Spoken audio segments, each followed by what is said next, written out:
Bismillahirrahmanirrahim. Assalamu alaikum students.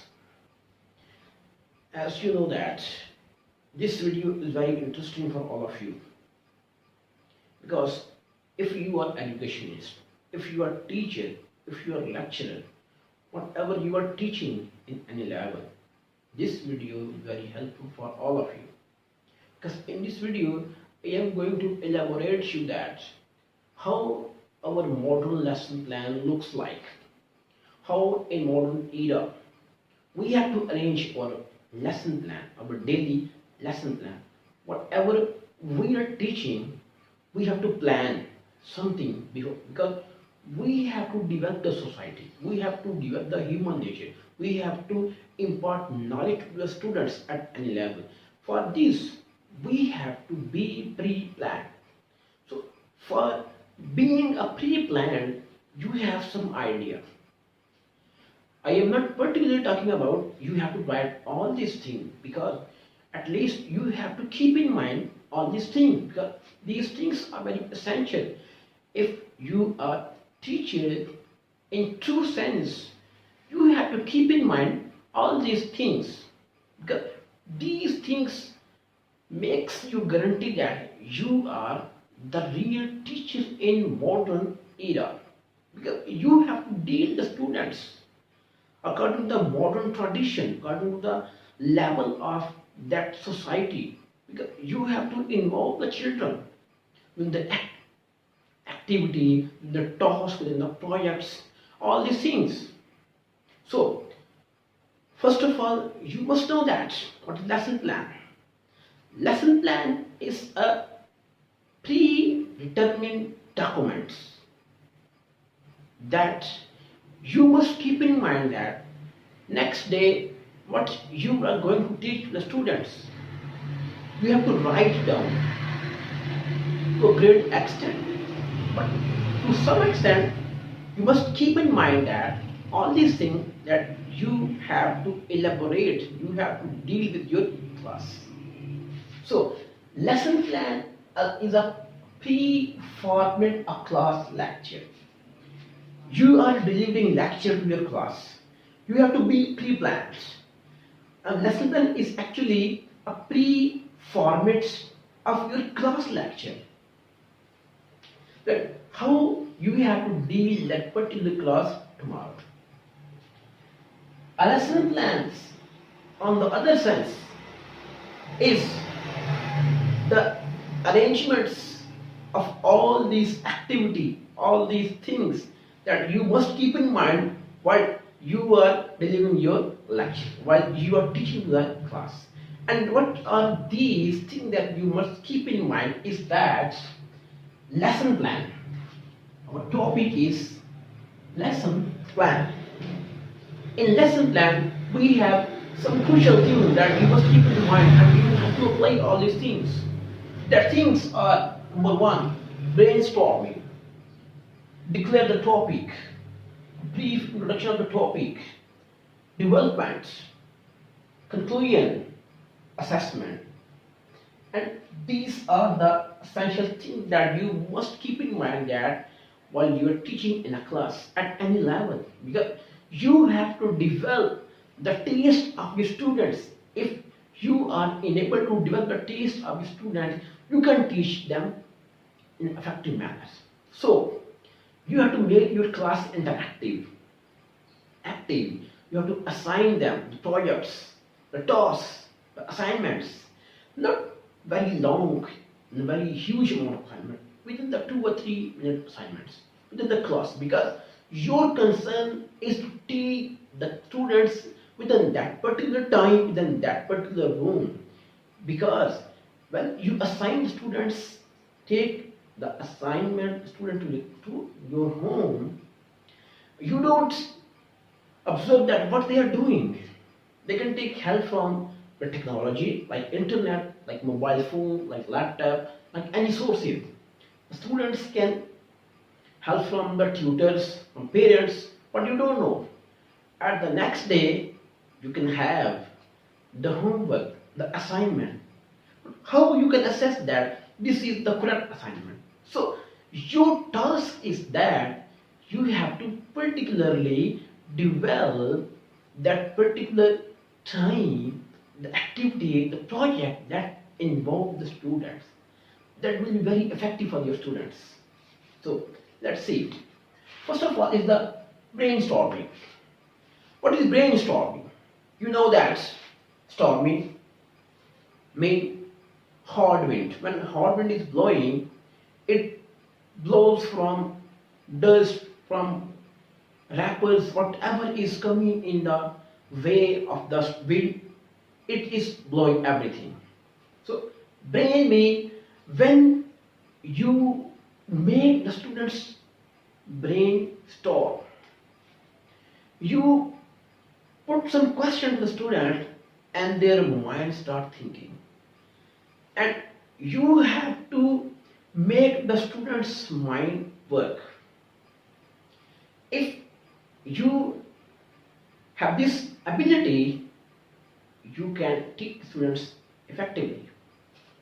So the first thing is that you have to brainstorm. Brainstorming means you have to ask the question to check the previous knowledge of the students. Your question should be logically, should be philosophically, because your question compels the student to think, and you have to observe that every student is thinking, and you have to observe that the average students is thinking or not, and you have to observe their answer, that what are their answer. Are their answer based on the philosophy, logic, whatever their answer is based on. Next, the one step is brainstorming. If you have completed this step may be maximum 3 to 5 minutes. 1-2 minutes, maximum 3 to 5 minutes. Then you have to link the topic to that particular brainstorming activity. Then you have to link the topic to the brainstorming question answers. Then you have to write the topic on your boards. When you are making the students brainstorming, you don't write the topic on the board. If you write the topic on your board, the students' mind will not work. Then you have to declare a topic and you have to link the topic with the question answers. And then you have to briefly explain the topic. You have to introduce that what is you are going to talk about, what is going to teach, you are going to teach. If you are going to teach the students the parts of speech, so you have to you have to put introduction, that what is actually part of speech. You have to give introduction to the student, and these are the parts of speech. And then next is the development. Development is basically the very important module of your lesson plan. If you focus on the brainstorming and development, your teaching skill will be very effective. How? Because here you have to engage the students, and here you have to apply the techniques, the tools, and you better know that what is the technique that you have to apply in that particular class, because you know the mental level of your students. So development is basically very important module in lesson planning. In development, you have the introduction of your topic and then development. Development has some parts. Number one is expose. This is the first point. Expose. Expose means uncover your topic. Uncover what is your topic basically telling to the students. What the topic is related to the human nature, society, culture, your religion. you have to expose the topic, and then you have to explain. Explain means you have to put some references, put some example to elaborate your topic. And explanation means you have to clear more about the topic to the students. This is the third step of your teaching. First is the introduction, second is the exposition, and third one is the explanation. And you have to explain the topic. When you explain the topic, you can compare something with example. Like we are talking about part of speech, you can compare the noun in English language and the noun in Urdu language, the noun in Punjabi language. And you see, these are the techniques that how you have to elaborate the topic. Then apply the method. When you are teaching, you have to choose a method. You are teaching the translation method. You are teaching the direct method. You are teaching some other communicative method. You have to choose your method. And you have to apply that method while teaching. And when you have to apply the method,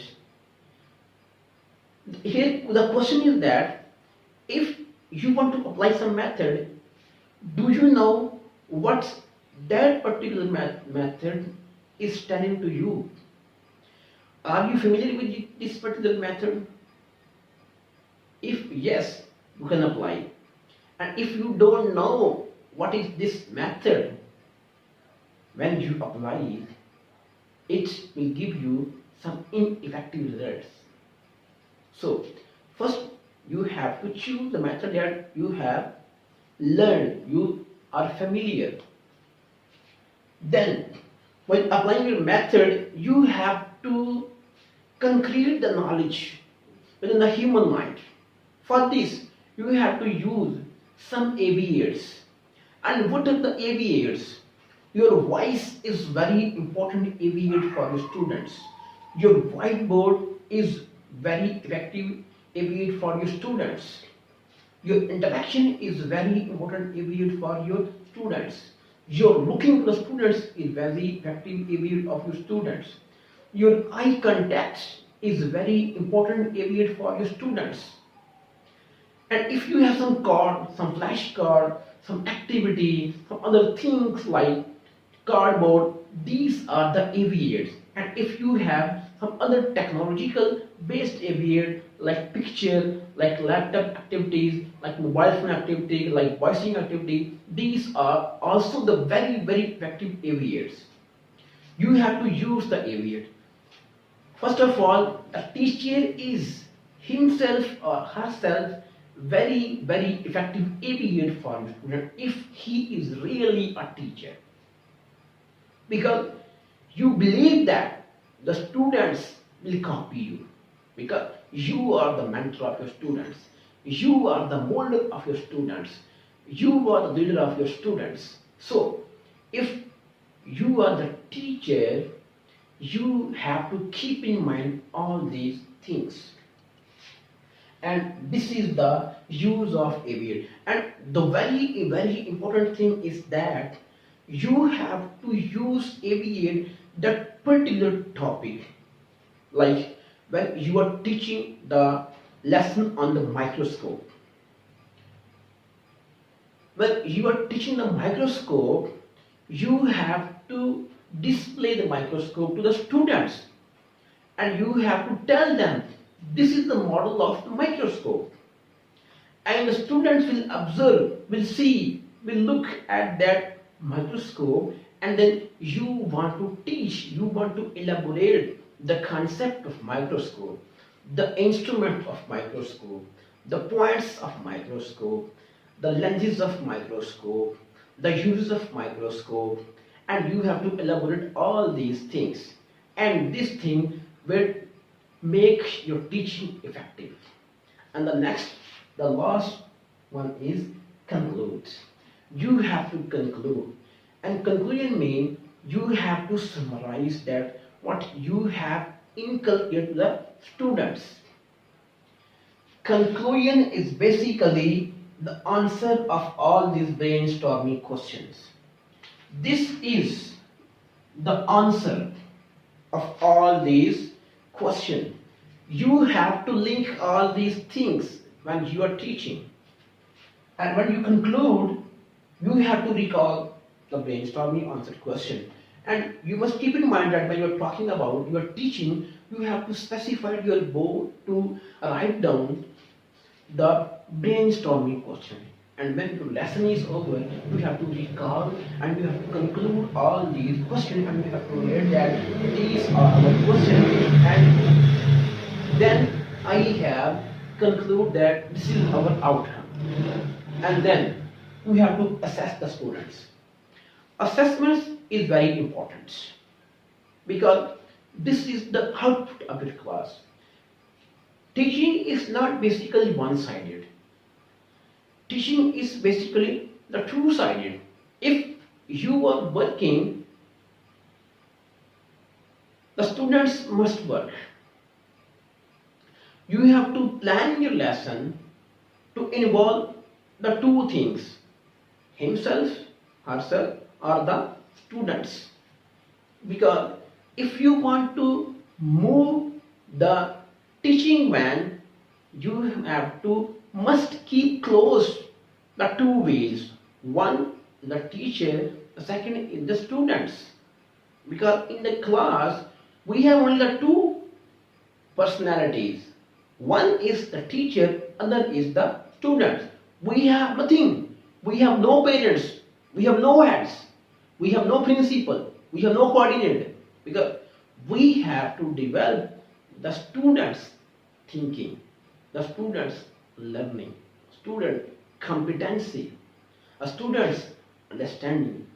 We have to make the student familiar with this particular topic. So, and you want to assess your students, you must keep in mind that you have to arrange your assessment on that mental level.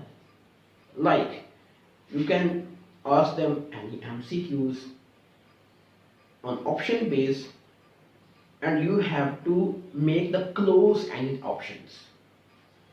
And you can put the filling blanks, and you can put assignment, any activity, that is speaking activity, the reading activity, any performing activity, and these are your assignments.